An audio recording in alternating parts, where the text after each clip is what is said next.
I'm Bill Squadron. I'm president of Our Energy Policy, and I want to thank all of you for taking time to join us today.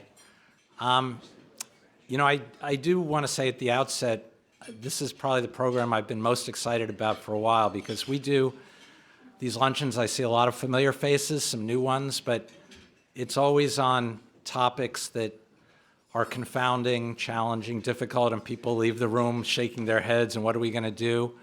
And today we're going to talk about something from which we can learn lessons that has been an enormous success. This is our good news day. Only happy news, right? I mean, the Knicks are undefeated in the playoffs. The Mets have nowhere to go but up. And we have a hydropower flowing from Canada to Queens, and it's going to be very exciting. So thank you for joining us. I'm sure, as you can see, this is a very quintessential room that Our Energy Policy gathers. You can look around and see people from government, from utilities, from clean energy, from oil and gas, from trade associations, nonprofits, finance, law, academia, really from all corners of the energy spectrum, which is what we're all about. So we're very grateful for you to be here today. I'm going to turn it over to our panel in a minute. One thing I do want to note is before the end, and we promise to have you on your way before 2 o'clock, because I know how busy you all are, but definitely keep in mind questions, because we will open it up to questions at the end of the conversation. I also want to thank all of our partners, and particularly our co-host today, Hydroquébec, for their support.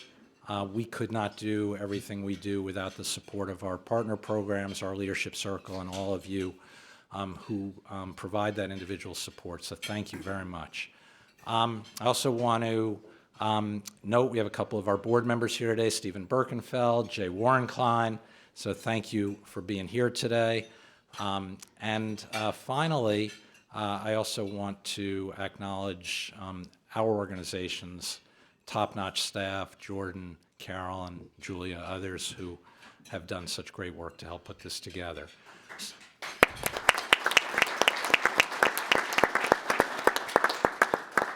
So I am going to turn this over to our outstanding panel. I mean, these insights that you're going to hear, I think, will be both learning from an amazing project and also how to point us to hopefully other successes in the future. We are really privileged today to have Dale Bryk moderating this discussion. I know many of you know Dale. She is the head of state and regional climate policy for the Harvard Energy and Environmental Law Program. She's a fellow for the Regional Planning Association, a former deputy secretary for energy for New York State, a former official of NRDC. I could go on, but we have only limited time. So with that, I'm going to turn it over to Dale and to our panel. Thanks very much for being here. Thanks, Bill. And the whole Our Energy Policy team. It's just such a joy to come and be forced to have a beautiful lunch at the Yale Club and see so many great friends and colleagues. This is such a great gathering place. There's always an excellent panel, and it's always excellent just for us to all be able to talk to each other and have some nice time out from the daily grind. And I just want to echo what he was saying about, like, it's also going to be so refreshing to have really spend some time on a good news story and show that we can really get things done in this arena. I mean, we're at a moment, we're in a war. We're probably facing maybe the worst energy crisis any of us have ever experienced in our lifetimes that is not even really fully upon us yet. We're under assault. Think about what's going on with offshore wind from the feds. We thought we were going to have all this federal money, but now we're only having this much federal money and all the litigation associated with that. And it's been such a time of being back on our heels and in being just in a fraught environment, and to be able to take a step back and say, how can we really accomplish things? Where are we making progress? And how do we stand on the shoulders of that progress and do even more is just, I'm so looking forward to having that conversation instead of the conversation that a lot of us are often having. So thank you to the panel for coming and sharing your experience and wisdom so that the rest of us can learn from that. we're going to be talking about Chippy, which I think all of you know what that is. And we'll start by explaining in more detail, like, what is actually the project, what is it going to deliver, and what's the time frame. It's been going on for a long time, but we actually are going to, it's going to be operational momentarily. So I'm going to introduce the panel, and then maybe you guys can also, when you start talking, just tell a little bit more about each of the organizations. So we've got Serge Abergel, who many of you know, he's a perennial speaker on these panels, the COO from Hydroquébec Energy Services, and Basil Seggos, maybe perhaps the longest tenured DEC commissioner for New York State, and now in private practice. And then Justin Sauber, the CEO of Transmission Developers, who's actually been leading the charge to build this ginormous project with Transmission Developers, previously 20 years at Bechtel. So thanks again, guys, for coming. And Serge and Justin, let's start with you two to just tell us the details on the project and the status and what we can all expect. Sure. I can just start, and then Yeah, go for it. Serge wasn't on the prep call, so we didn't really figure who was going to say the first actually, thing. Already in trouble. I was told that Basil would take all my questions, so it's gonna Basil's taking the hard questions. You guys got to do the easy questions. maybe I'll just go back before talking about the impact here on the city. Just go back to how we got here, and I think one of the things as I was thinking about this morning is it's the partnership that stands out to me. You think, we go back over 10 years ago. We were fortunate. We had a very stable sort of political regulatory context. We were able to navigate through that. It took a long time for us to get here, but obviously we were privileged because we had that context that enabled us to forge through for all these years. And we came into this in New York thinking like partners, thinking what can we do to bring value to New York. And you're saying partners with New York. Partners with New York across the border, And this is something today, obviously, in our context, that's something that stands out as, But back then, that was sort of a natural thing to do. Still is for us. That's how we think. And what we get back from New Yorkers was a genuine partnership. They too, and I think that lots of commonalities between the folks in Quebec and New Yorkers here. And so with all the leadership that we had through all these years, the governor's office here, the premier's office in Quebec, the respective companies are involved, we finally came to starting construction and building this thing. And so this brings us to today. We're about, a couple months, maybe less than 2 months away from in-servicing. Less than 2 months away. Okay. So, and that's after 36 days. I feel pressure. this partner. So that's how we got here today. And obviously all the stars lined up, and all the work, which was enormous on both sides of the border. You can't forget there's about a 30-mile stretch in Quebec with a big converter site there. There's all the work Justin's going to tell you about on the New York side. An enormous challenge on both sides of the border, and it's about to deliver, coming back to your question, 20% of the city's power. This is enough for 1 million homes. It's energy. It's a big volume of energy. It's got a high threshold of deliveries. And it really means taking off about the equivalent pollution of half the cars in the city. So I'll stop there, but this is 20%, 1 million homes. People were speculating on what was the actual volume during the pre-chats. Yeah, thanks for that, Serge. I think for anyone who doesn't know, and I know a lot of people, what I get with Chippy is people either have been following it for like over a decade and they know exactly what it is, or they've never heard of it. So for anyone who's not as familiar, it's 1,250 megawatts of hydropower from Quebec down to Queens. We constructed the transmission line from the border. It's actually in Lake Champlain all the way down to Queens. That's about 339 miles in New York. There's about, on the Quebec side, about 36 miles, give or take, of transmission line. At the existing Hertel station up there, they've built a converter station. We built a sister to that converter station here in Queens that connects that with the HVDC line, connects those two converter stations. So it's 339 miles long. About 60% of that is underwater, under Lake Champlain, under the Hudson River, and a little bit in the Harlem River. About 40% of it's buried, mostly around the city of Albany, upstate, and a little bit in Rockland County, mostly to avoid Haverstraw Bay, which people may know has some very sensitive fish habitat. and Haverstraw Bay. And then from our converter station, there's one more thing we had to do as part of the project. Besides the transmission line itself, we had to do some system upgrades. So in order to connect our converter station to Con Ed's Rainey substation, we had to build what we call the Astoria to Rainey connector. So there's 3.5 miles of AC buried line through the streets of Queens that we've actually finished and turned over. NYPA now owns it. Our friends at NYPA, thank you. As of last week, they own it. But we've completed those system upgrades. So once we finish commissioning of the converter station and our lines connected with HVDC power, we are ready to go into Zone J. So it's really exciting times. What I will say is 36 days, sorry, Serge, but I keep driving our team. I'm the construction guy. I showed up 3 years ago when it was time to build it. And so I'm constantly driving the team to find faster and better ways to do this. I'm really proud to report they're on time, slightly ahead of schedule, so I keep pushing them to that. But certainly within about 6 weeks, we should be in commercial operation. Every day we have successes and meet milestones during commissioning. Every day there's minor setbacks. We have a lot of friends who help us through those, and I have no doubt our team will continue to tackle those challenges just like they did the last 3.5 years. What I tell our team is there's nothing left to do that's more technically complicated than anything we've already done. So if it's just hard work, the TDI team has got this. Basil, you feel the pressure? Because In sum, great job. Did you want to say more about?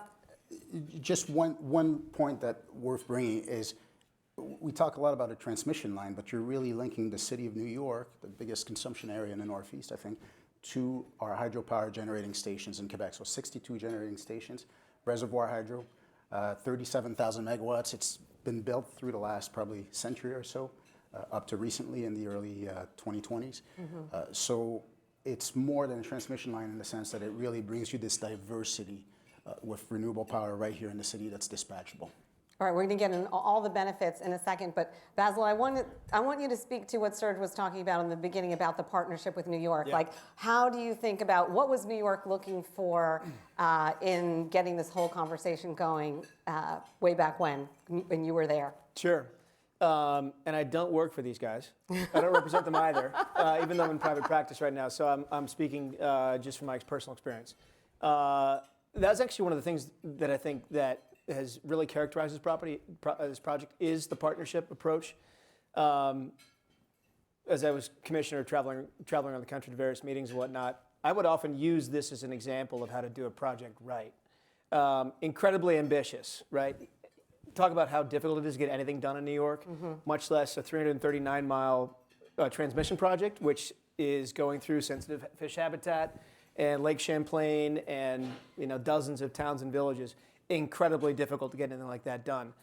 It doesn't get done without the huge amount of investment in partnerships. I mean, it just doesn't. And I felt it when I was commissioner, for sure, watching the project unfold, looking at Pete Rose, the ubiquitous Pete Rose, in every single meeting, even if it had nothing to do with transmission, Pete's there, helping to build some of those bridges. And honestly, that's how you win, ultimately, is investing a lot of time up front. It isn't necessarily always capital investment that wins the day or really good ideas.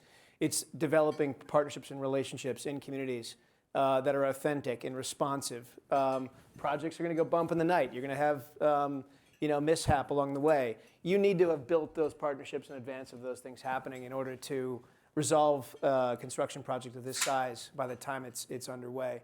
I will just say, as a state official, I felt the partnership. I knew I was a text message or a phone call away if there were any issues that I perceived, or certainly the various events that we did, whether it was the college winter games up in Lake Placid or seeing some of the work down here in New York City. I mean, New York State was very much a partner on that, and I had a front row seat into the other partnerships that they developed. So, yeah, absolutely. Not to take away from the incredible complexity and the technical competence of what it took to actually build this project, but it doesn't even get off the ground, I think, unless you're making those investments early on in people. Yeah, for sure. I want to get into more of the details of, specific obstacles that you guys all had to overcome to get to where we are today. And I think across the country people have written books about abundance and how can we build things and gather our own way to build the things that we really want. But across the country, for large-scale generation projects and for transmission, this is like one of the number one issues other than the queue at PJM. How do you get siting and permitting done, and especially the local issues, without steamrolling over communities, but also without saying, we're going to devote 10 years that we don't need to devote to actually address everybody's concerns in an adequate way. But first, I want to make sure we get out on the table the full suite of benefits that we dreamed and hoped for, and hopefully are within 36 days going to start seeing. And let's start with the economic benefits. And maybe I'll start with you. How do you think about what this project is delivering to New York in terms of benefits, the cost of energy, and the sort of benefits just by leveraging the new transmission that we're going to be able to get? Well, the first thing that stands out is we're coming in with hydropower in an area, in a region that's essentially dependent on fossil fuel. And so you're 90% roughly fossil fuel here for energy generation, and we're bringing in this large amount of hydropower, 20% of the city's needs, which brings diversity. So right there you get stability because you're not as dependent as you used to be before. Clearly there's more work to do, but it's a big step in the right direction. Now, if you just... Because there's no volatility on the generation price, we know what that is. It's a set contract, it's renewable, so we don't have the cost of fuel. And the contract is indexed about 2.5% per year for the next 25 years. So for the next 25 years, if you're a consumer here and you're looking at this block of energy, you sort of know exactly where it's going. And no matter what happens in Iran or in the Strait or anywhere else around the world. Right. And even here in this country with all this high demand for natural gas coming from the data centers and so on. So that's a big advantage, that diversity. And then the second one that's worth noting is that stability translates into ratepayer savings. And so the savings, as estimated, are $17 billion for the whole state through the duration of the contract. Now, that's over 25 years, but that's still a big lump sum of money that will result in downward pressure on rates. And so economically, I would say that's the advantages. Obviously, we have different funds that were deployed as we went on with this project. The Green Economy Fund is about $40 million for green job trainings in disadvantaged communities. All these initiatives that give back to communities, but the chunk of the benefit is really in terms of the downward pressure on rates. And Basil, you want to talk more? Anything additional you have on the economics, but also the environmental benefits? Like, what is this power and this project going to displace? Is it displacing, is it displacing growth of fossil fuel or existing fossil fuel, or how do you think about the environmental benefits of the power itself? Sure. Well, we obviously have a different. Yeah, it's different than when you started. Different than when we started. When did we start this in 2012, right? The discussion. At least the discussion of it, fast forward to even 2021, it was a much different environment. So benefits, obviously the state's got ambitious climate targets, right? Anytime you're displacing the potential for fossil fuel growth in an area like New York City, 20% of its power being renewable is a huge win on the environmental side. These guys can talk, I'm sure, extensively about that, but absolutely helps us meet our climate targets. I also think about the localized impacts of air emissions. When you have peak periods, potentially having to use peaker plants, many folks in the room are well aware about that. During those peak periods, those emissions can be significant locally, right? So how does this facility, how does this asset then drive down the potential for those kinds of harmful emissions that have real costs to human lives, whether it's missed work, asthma-related impacts. So bringing that clean power to New York City, again, huge environmental benefit. I would say the way that the project has been constructed as well is an environmental benefit. Yes, it's an impact through many of the communities upstate. It's an impact through some of the watersheds. But when you can compare the scale of environmental benefit to the cost of the damage alongside what you would need to do to construct another project, right, of similar 1.2 gigawatts. There are reasons to make these investments here in New York State. Even though the climate impacts are global, we want to be able to protect the fish in the Hudson River. We're not going to do that unless we're delivering clean power into the grid. Yes, we can expect impacts to surgeon, impacts to water bodies, but if we're dropping emissions, ultimately in the long run, using this as precedent, it then can have a contagious effect on the way we construct our energy and ultimately reducing those impacts on the natural environment over the long term. So let's talk more about that sort of community level interaction and during the construction time. I mean, some of this started from 10 years ago, long before anybody's coming to, with shovels to get things going. So talk more about the interaction with the communities along the way, and also in New York, the ultimate recipient. But let's start with. Yeah, 100%. Look, and you're right, Basil, about during construction, it's a lot of work, but you never get to construction if you don't do the hard work up front. And our team at Transmission Developers spent well over a decade, out there face-to-face with people, talking about the project, as we say, getting our social license to construct, our social license to operate, That's real work. I think a lot of people look at that as sort of the nice-to-haves or soft skills, part of a project development, where it's everything else about the megawatts and the technical specifications and financing. That's real work, to go out and get that social license to construct. And so what I'm most proud of, I think, is that our team, Jen Laird-White is sitting in the audience, she's led this for years now. Our team on that side of the house approaches every challenge just like our construction team did, which is, what's going on? Let's get in the car and let's go up there and look at it. Let's go talk to the people. Sitting at their kitchen table, talking to them, standing out in front of their house, talking to them, in front of their business, talking to them, explaining what we're going to do, frankly, over and over and over again to build credibility. And then it's really important that you follow through on that, So you tell people what you're going to do, you better do it.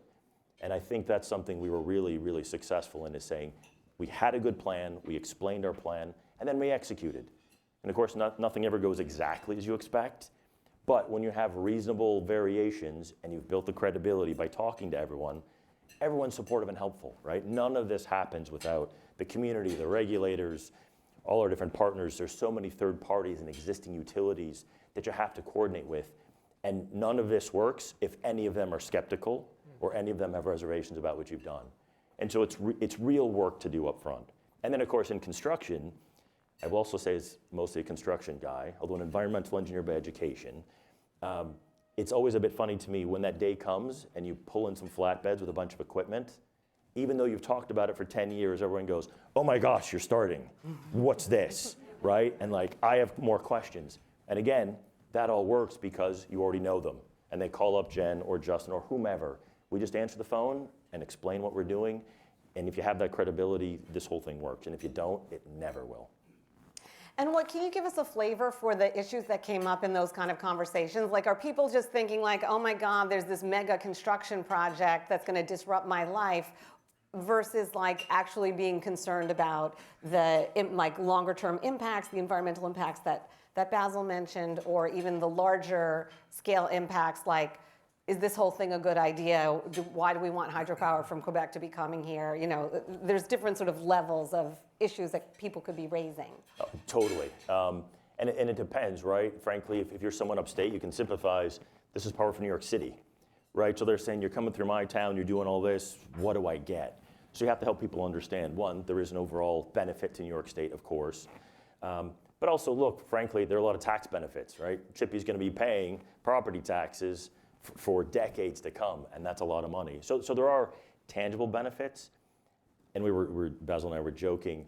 It's funny to me, spending all this time in New York now, when you're upstate, where it's just wide open space, and you come do a little bit of work, sometimes miles away from someone's home, and there's one light on at night after dark, and you get a complaint, I can't sleep, this light is on. And then you come to Queens, where we've torn up the streets, and people have to park 3 blocks away, and they're just walking with their groceries and their dog going, hey, how you guys doing? And they walk by and go in, So New Yorkers, it's every extreme, from the people in the city, who you sort of can't upset, frankly, They're very resilient, to people upstate who are what in the world is this thing? And so we had to manage all those audiences as well. And that's, I think, indicative of the variation of issues you have with everybody. Some are worried about the environment. Of course, there's the Hudson River. which I had seen and spent some time on is lovely, but now living in New York is an absolute treasure. And I understand why people upstate are very protective of it, right? So you can have really meaningful conversations about the river. Some people, it's about their property. It's because I have to get my kid to school every morning, and how am I gonna get by while you're doing construction? And so we have every issue in between all of those. And you have to have people who are knowledgeable and can have the conversation, and frankly, the patience to deal with that, because sometimes it's repeated questions. Sometimes the same issue comes up, even when it's not the same person, when you have 339 miles to go, the same issue comes up over and over and over again. And to keep the patience when it's the first time for this person you're talking to, but maybe the 10th time for one of us, that's again, a real set of skills that you can't undervalue. Great. And can you guys both talk about sort of the bigger issue of this transmission line versus other transmission lines? This power is coming, and we're making this collective investment to bring this power to New York. What about other power? What kind of challenges and questions did you get in that arena, and how did you field them?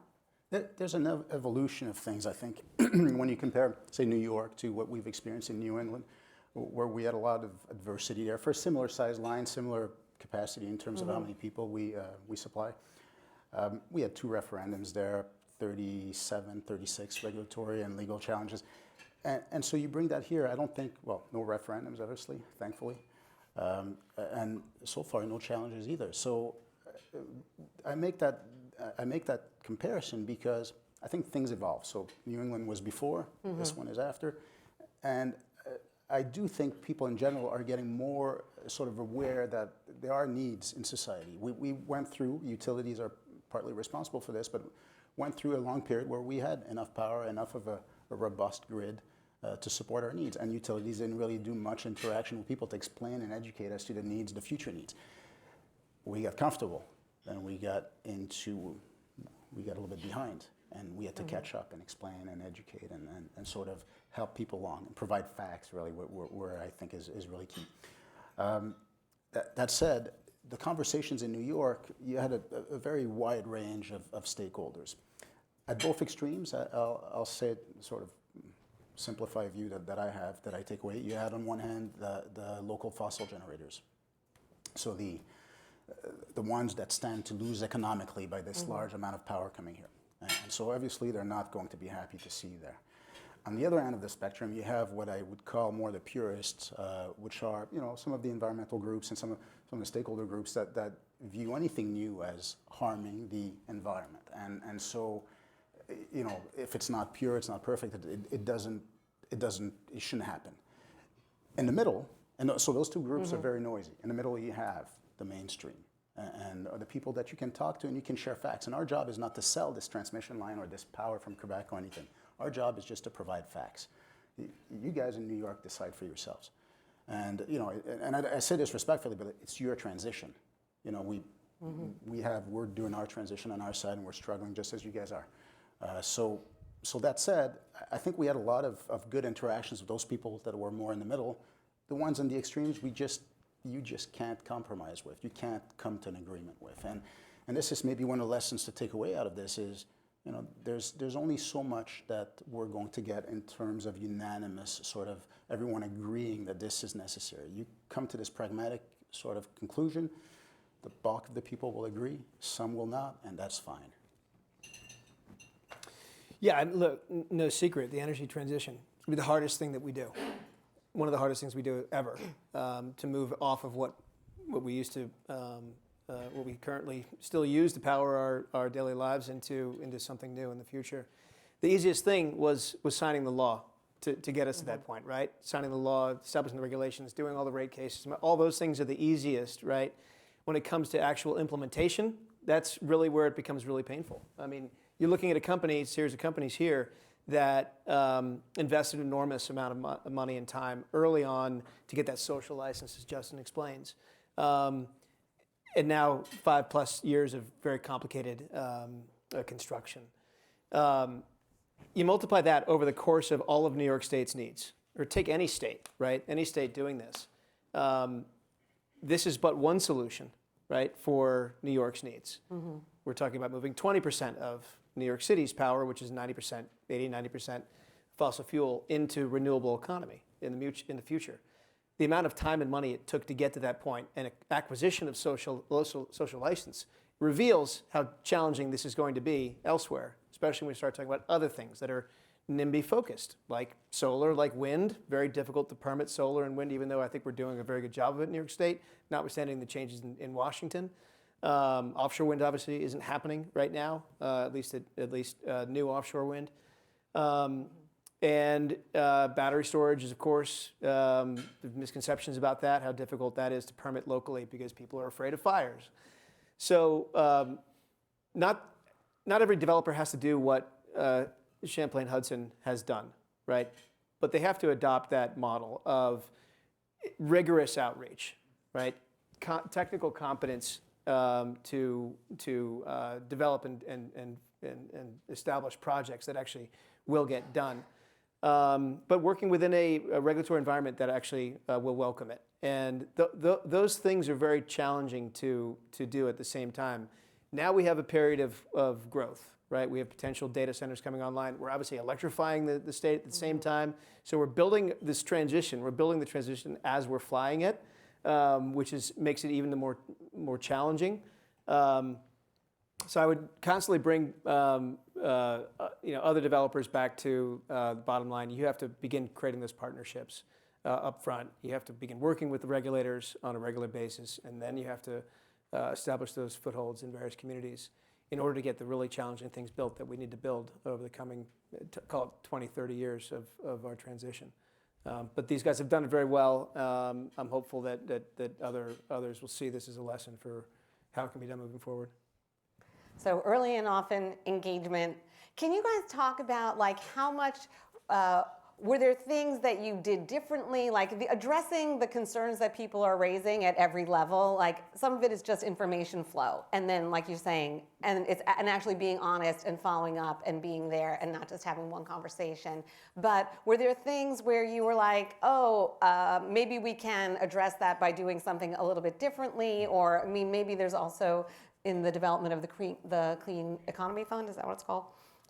Clean Energy Fund, you know what I'm talking about. Tell us more like how the input that you got from all the different stakeholders shaped the project over the years. We really we really like to use acronyms, and I apologize because sometimes I find it hard to follow.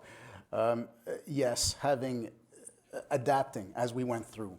I think we got more and more comfortable doing different community initiatives as we started off sort of a more traditional, here's some initiative we're going to support financially. And that really quickly grew into, well, if we're going to support financially, you need to have us join you in some way or another on the ground, spend time with you. So our, like Pete and team here, just being there, present, giving some of your time, interacting with the people, understanding what the issues are, getting a lot out of it. And quickly we sort of saw that our biggest impact was with disadvantaged communities and seeing what we could do to bring value to these communities through different organizations and partnerships where we saw value. So we talked about like the laundry program is one thing where we support Zone 126, an organization in Queens that essentially redistributes funds the funds that we give to provide laundry services for disadvantaged kids so that they can have better attendance in school, because you obviously don't show up in school if you don't have clean clothing, or at least kids feel intimidated by that, and that's, it's part of why. And we've been tracking attendance on that one, and you saw the attendance for those children actually go up because now they had clean laundry. So there's little ways where you can do things that have an impact, but you really need to take the time to go there on site, listen to people, hear their concerns, and see how you bring value. Similar as what you probably all would do in your normal lives. It's the same thing. So treat it with respect, with the same care that you would with people that are close to you. And I think that evolved through time, and it gave way to these very meaningful partnerships throughout the States. I mean, all the way from Plattsburgh to down here in the city. And so now we sort of have friends all along the line because we have all these initiatives. And when you're lucky, they keep repeating year after year. And so you keep going back and you keep building these relationships. And so it's really been a learning curve for us, but it's been very fulfilling, I think, at the end. Mm-hmm. I would say, we did pivot a lot, certainly once we got to construction. To your point, we had the plans, we talked to people, and then There's a great quote from Mike Tyson who says something like, everyone has a plan until they get punched in the face. And that's sort of like, we got punched in the face and it was like, okay, now what? And again, the work we did up front built the credibility so that as we pivoted, and we did it with what times of day we were going to work, like which route we were going to start in the middle and go north and south, start at the north and work to south, like adjusting those things on the fly as it made the most sense for the local community. Sometimes there was other utilities and operations going on, other construction projects. Our ability to pivot, I would say, being a smaller company, transmission developers, we peaked, our company proper peaked about 80 people during the height of construction. That made us very nimble, right? So we can do things and make decisions and change really, really quickly. And I think that was a huge advantage for us. And Basil, can you say more about, like, you were sitting in a seat where you get a lot of incoming, and like, what were you hearing from people? How did you address it? And was there anything where you actually had an impact either on how the state was approaching the project, or what the project was going to deliver for people, or just like helping people understand things in a different way? Because sometimes there's actual misinformation, misunderstanding, and sometimes it's just actually we just disagree. It's not that there's a confusion about the facts. Yeah, I mean, you're right. DEC always gets an enormous amount of incoming. We're no one's best friend. We try, or they try, I should say now. Most of the incoming that I got was internal, honestly. Concerns, not from you, not even from the governor's office at the time, or from other agencies, but really concerns amongst the DEC professionals about impacts. On the right? environmental impacts of issues. the project itself, Right? not the energy side, but the project on the side. actual project, the route itself, and the tough choices that would need to be made about what habitat to go through. And that's generally the case. I mean, you may hear about a particular challenging environmental issue and all the various public coverage of it, but most of that is happening behind the scenes. Most of the give and take, most of the really ambitious discussions are happening behind the scenes, and largely carried by the professionals of the agency. So that folks come to the DEC, say aquatic biologist, right? Go to college, get a degree, master's, graduate degree, whatever else, come to the agency, and that's their job for 30 years, right? Until they retire, is to work on those issues. And you multiply that over 3,000 people at the agency who all have a very unique specialty. That makes the challenge of any project in New York all the more so when you have to call effectively balls and strikes internally, right? How do you get to yes without sacrificing anyone's needs along the way? So those at the agency that work on climate, right? There's a large, robust team at the agency that is worried about our climate future, right? Involved in all of the various issues du jour. And then how do you get them to work well with the habitat folks effectively?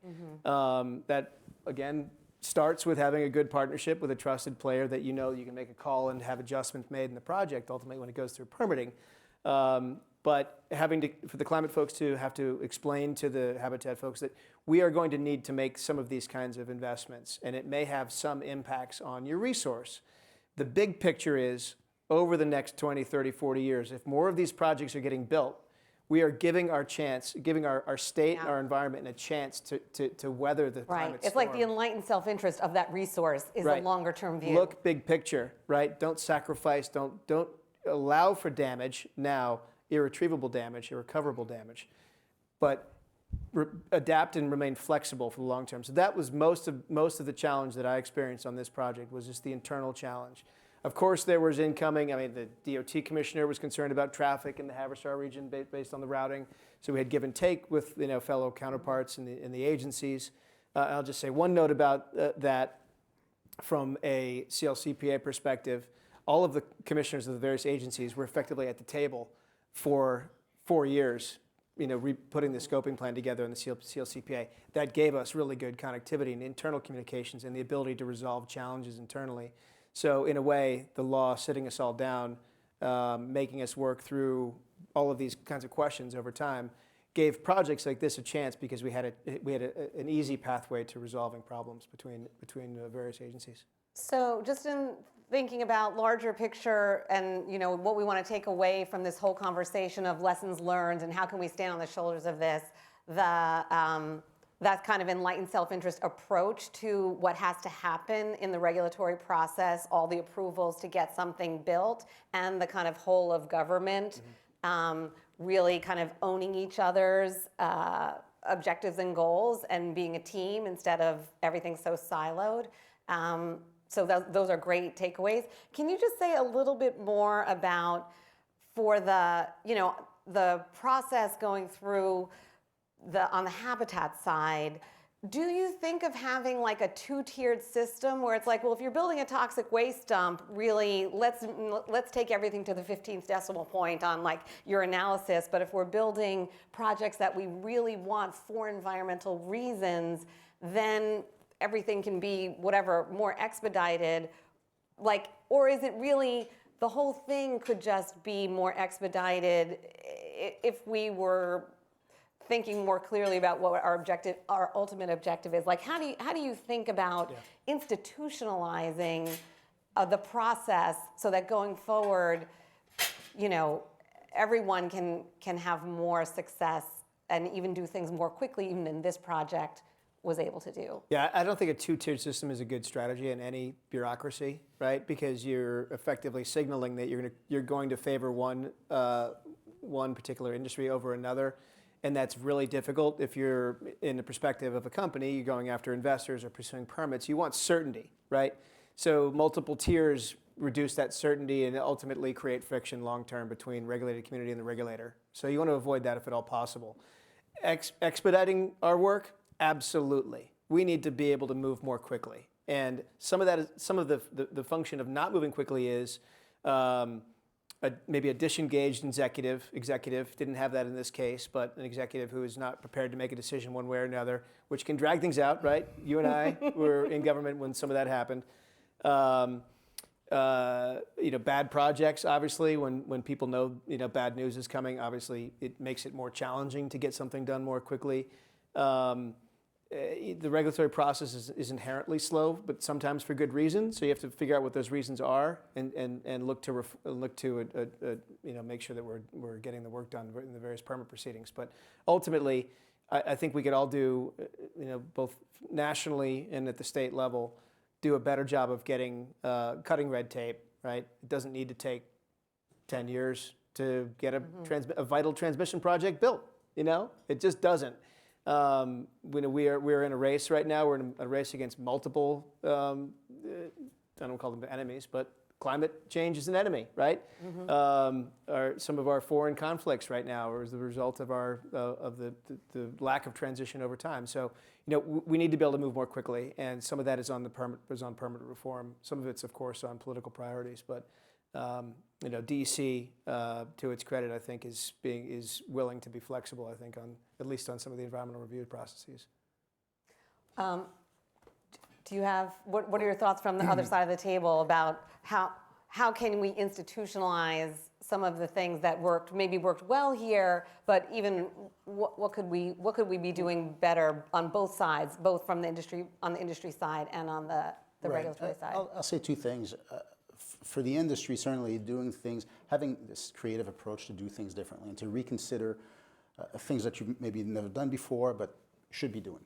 And you think on the Champlain Hudson, you have an Indigenous partner on the Quebec side who owns a stake in the transmission line, the Indigenous community of Ganawage on the South Shore of Montreal. So they're an equity owner on the transmission line, and they will be getting revenue from this contract throughout the next 25 years. So that was never something we'd never done before.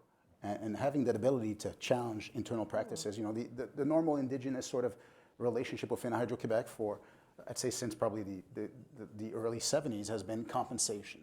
You have issues, you meet with communities, you negotiate some sort of compensation, and you move on. But there's been a real change in the approach of these communities where they actually want to be equity partners. They want a real partnership on the line, more than just a compensation.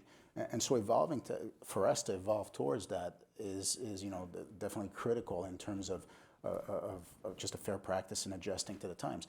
Now, this critical creative thinking, definitely essential on our side, and certainly on the other side, when I think of both jurisdictions working together, so Quebec and New York, sort of planning things from a global perspective, not just having this very siloed approach where we're going to have a project here.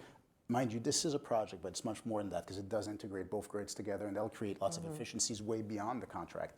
And having this capacity to go bi-directional, having the ability to bring, say, at some point, offshore wind that would otherwise be curtailed in this region south to 4.55 million customers in Quebec. And so having the ability to just reverse this line on and off as renewables are available in one place or another is extremely valuable.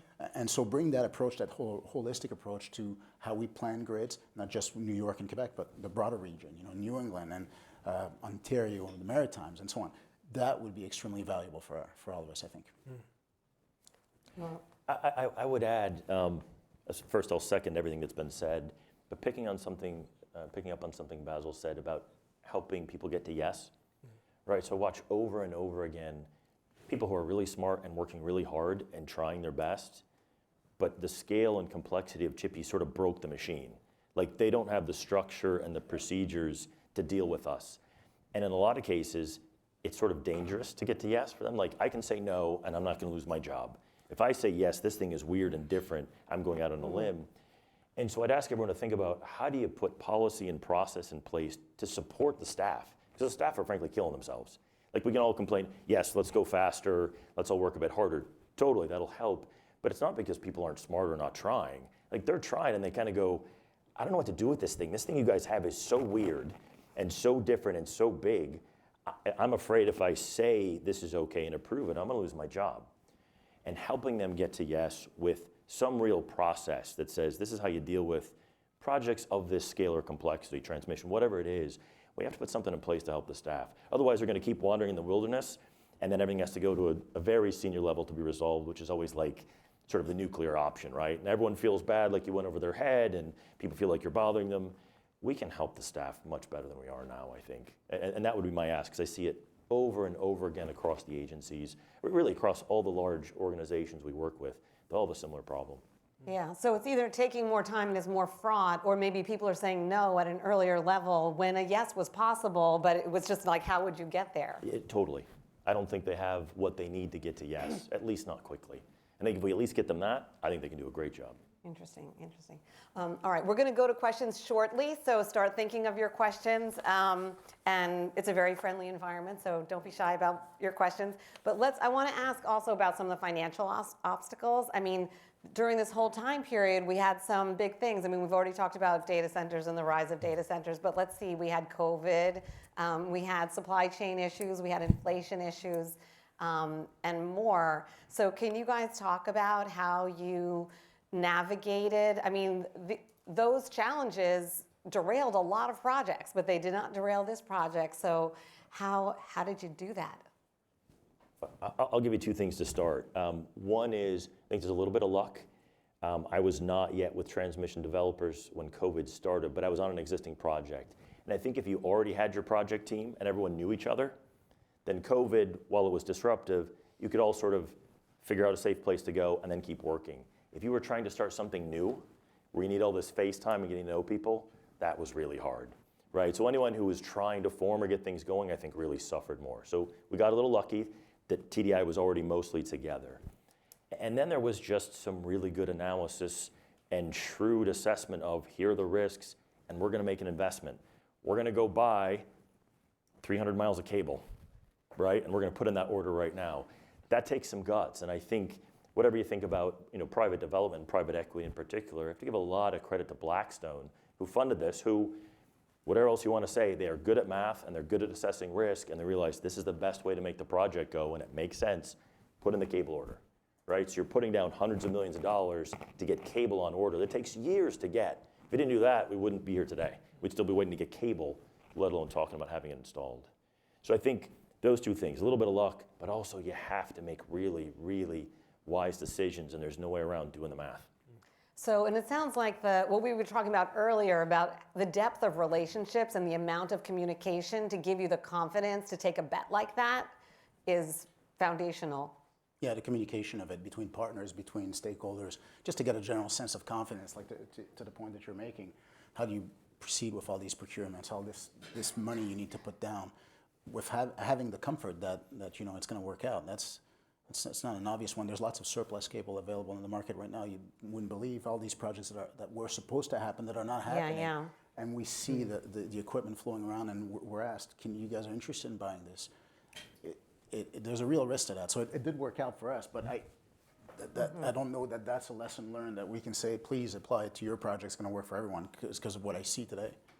And is there anything on the regulatory front that can support getting over those kinds of hurdles? Like in retrospect, you think like, well, you guys are all sophisticated players in the market, you should be able to anticipate, but you know, like on the offshore wind side, we saw actually a very different scenario, and I know we've got some of our PSC leadership here, past and present.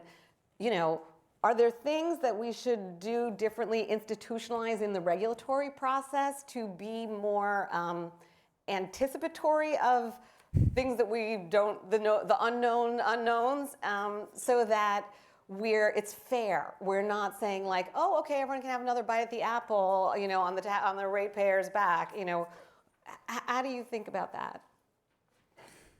Well, I mean, listen, our regulatory process is pretty robust, but I'm not sure there's a part of the regulatory process that could have foreseen COVID, that could have foreseen the repeal of the IRA and the changes, let's just call it that to be friendly, in Washington, and the arbitrary nature that chief executive brought to bear on things like the offshore wind industry, right? I mean, A signed contract used to mean something in signed this contract country, used to I'll mean just something. say. Yeah, no doubt about it. So, I mean, our regs, obviously we need to make our regs as nimble as possible to adjust to the realities, the political realities.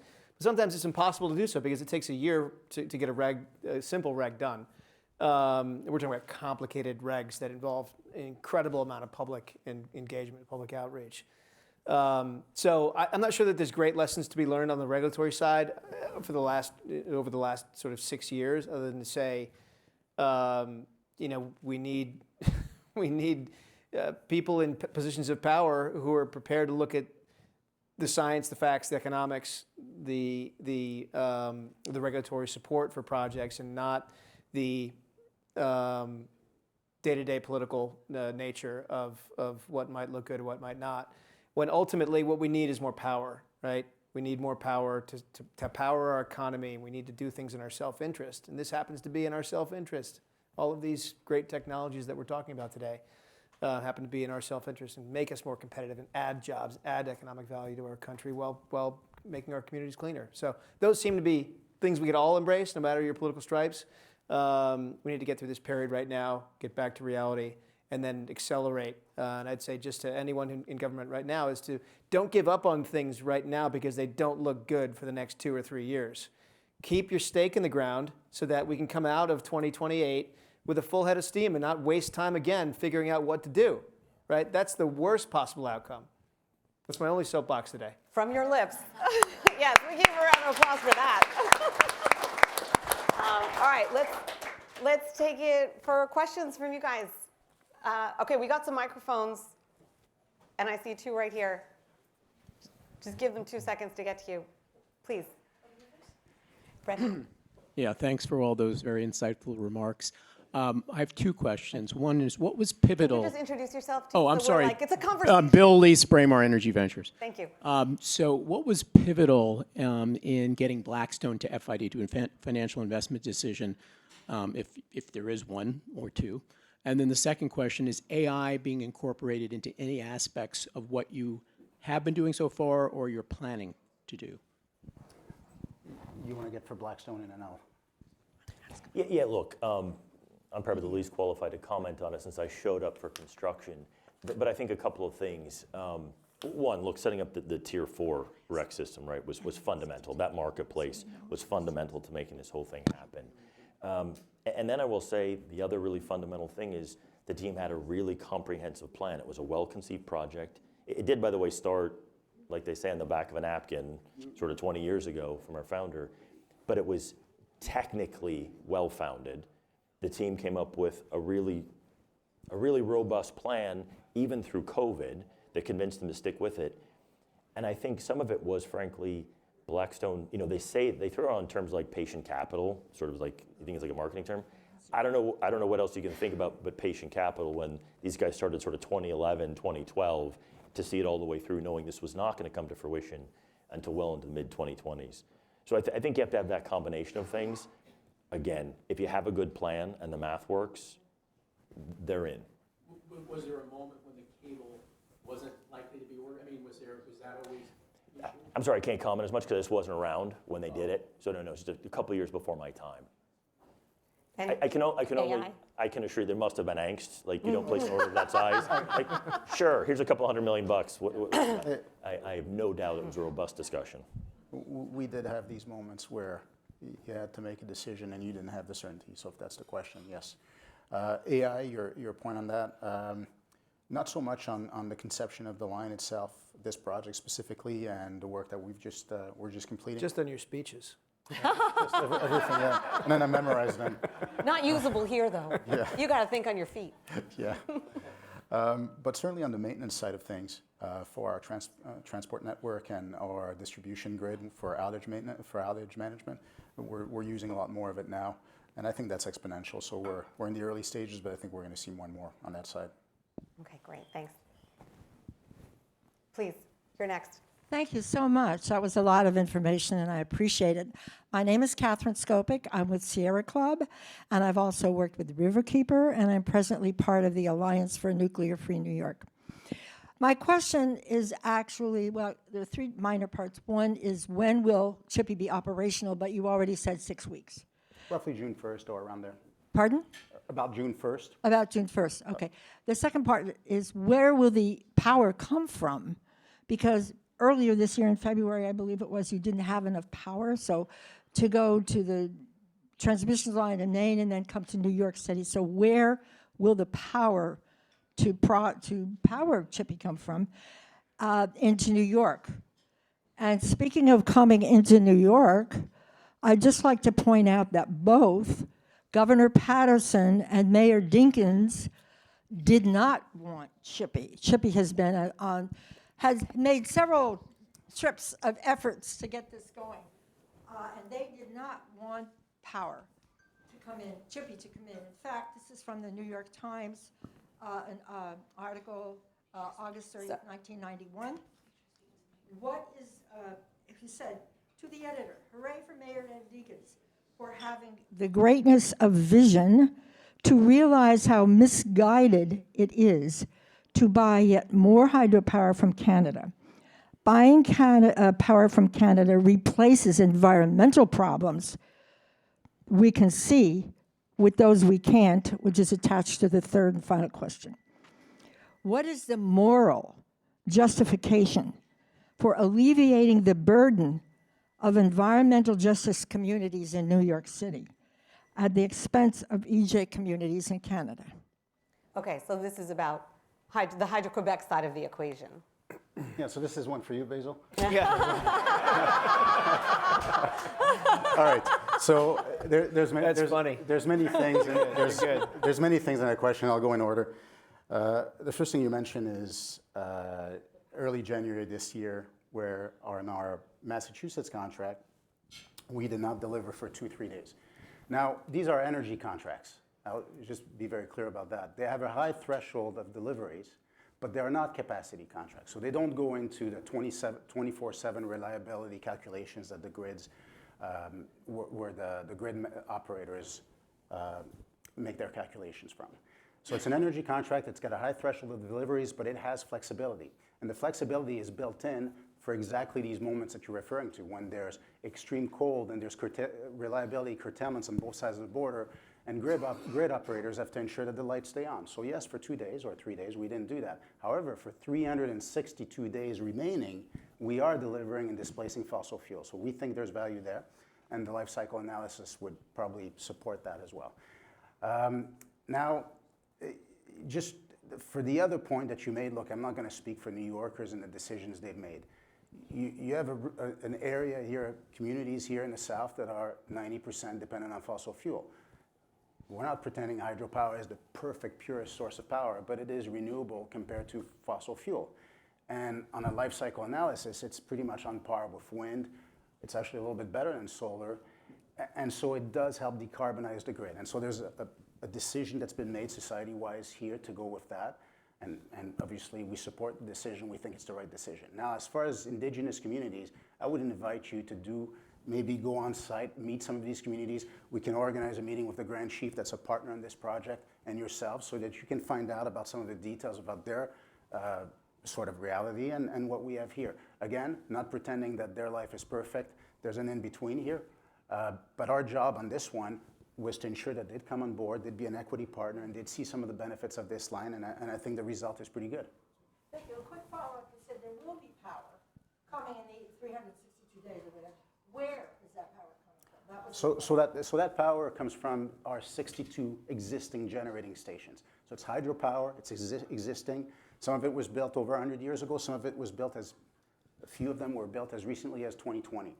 And so that power comes from that pool of existing generating stations and will be sent to New York. So there's no new generation for this, it's existing power, and we make sure, and the way we manage things, that we can meet our firm commitments on the market with what we have. So firm commitments here in New York and firm commitments in Quebec. I make one distinction though, these are energy contracts, they are not capacity contracts. So there's a lot of confusion with regards to Massachusetts as an example, but there is no obligation for us to be there 24/7 during a polar vortex where Quebec was the coldest place on the planet for 3 days. That we are allowed within that contract to pull back the power to make sure that the lights stay on where we're at.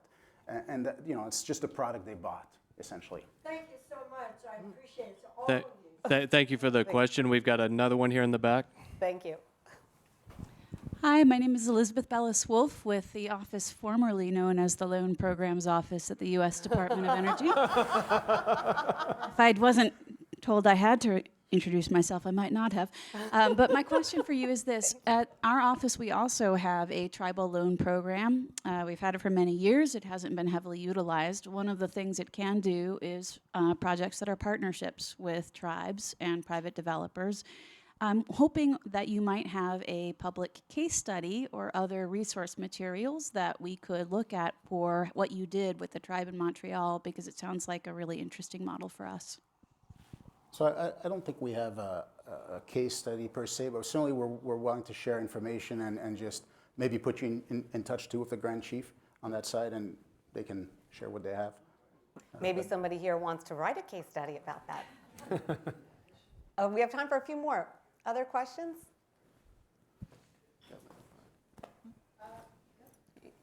Hello, my name is Anya Aidman.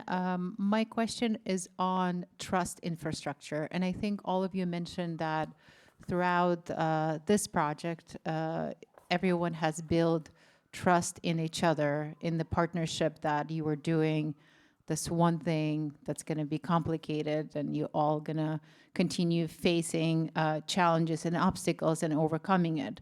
And has that been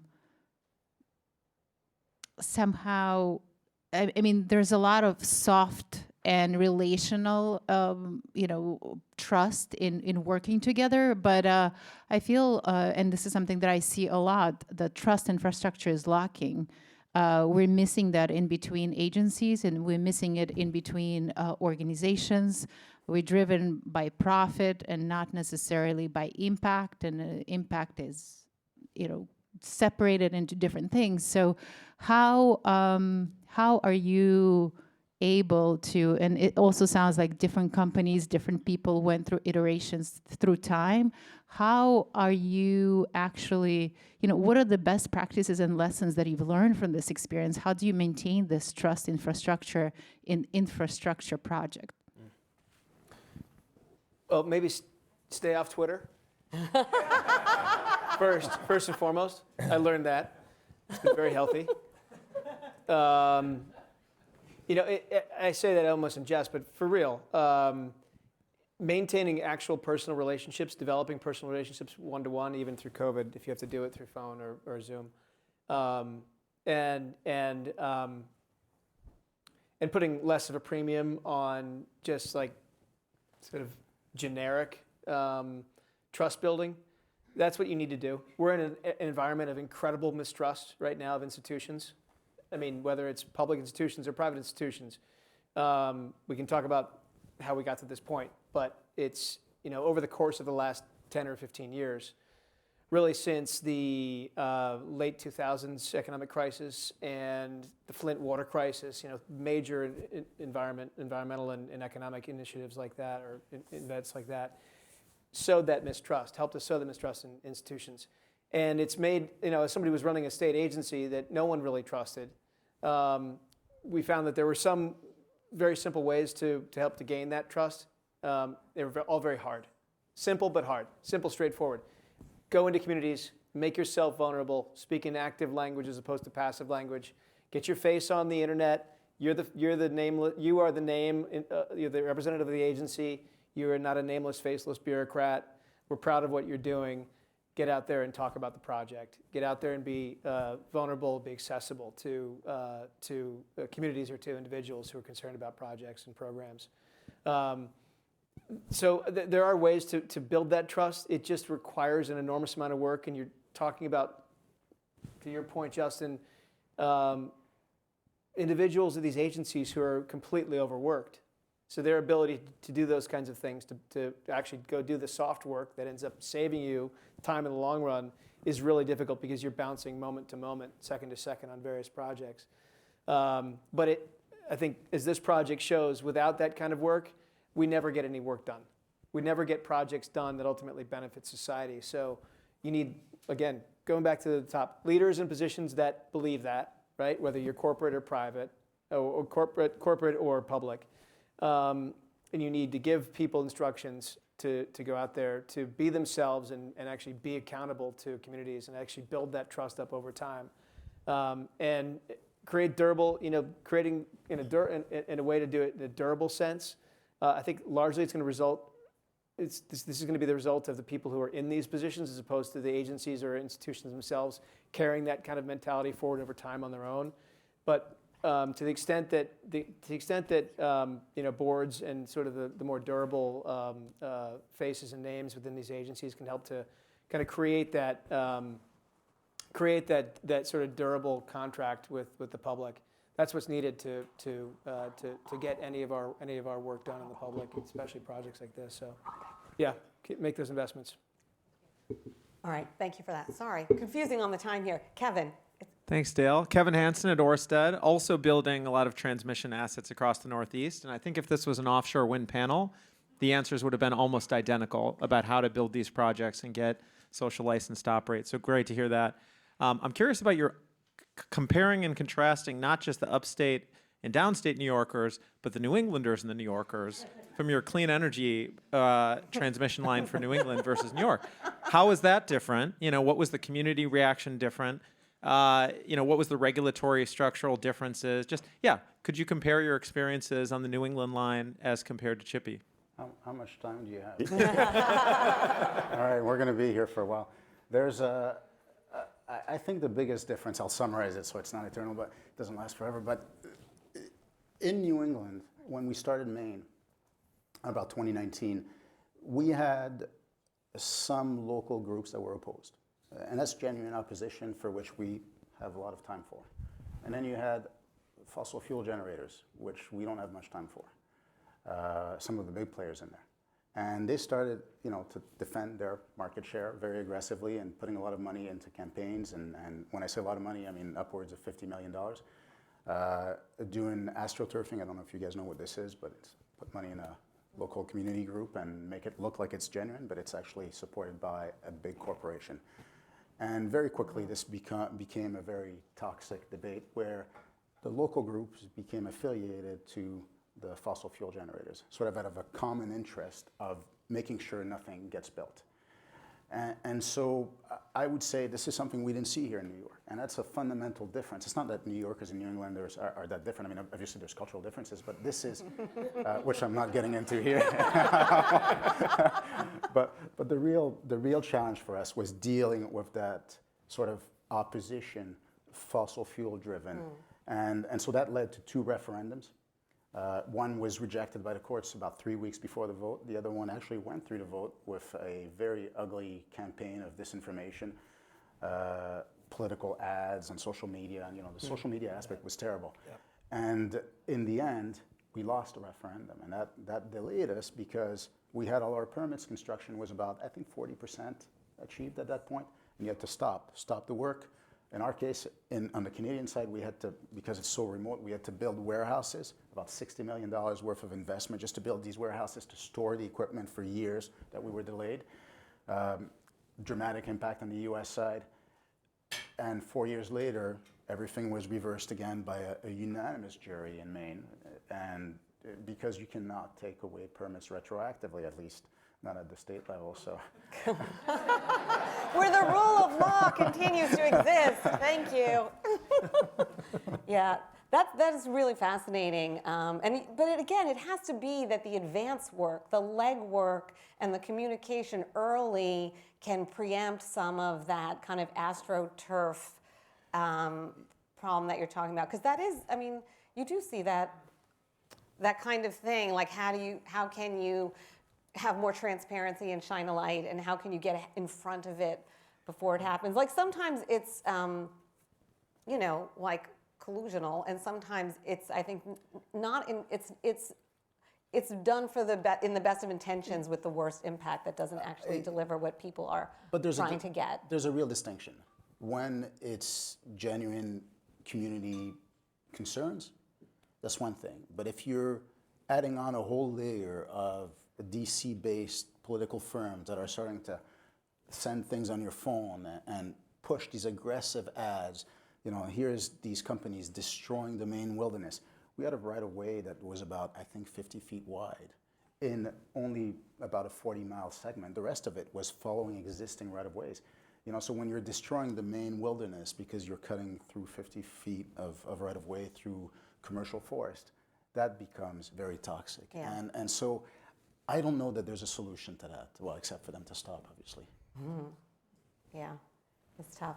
All right, well, there's still some problems for us to tackle together.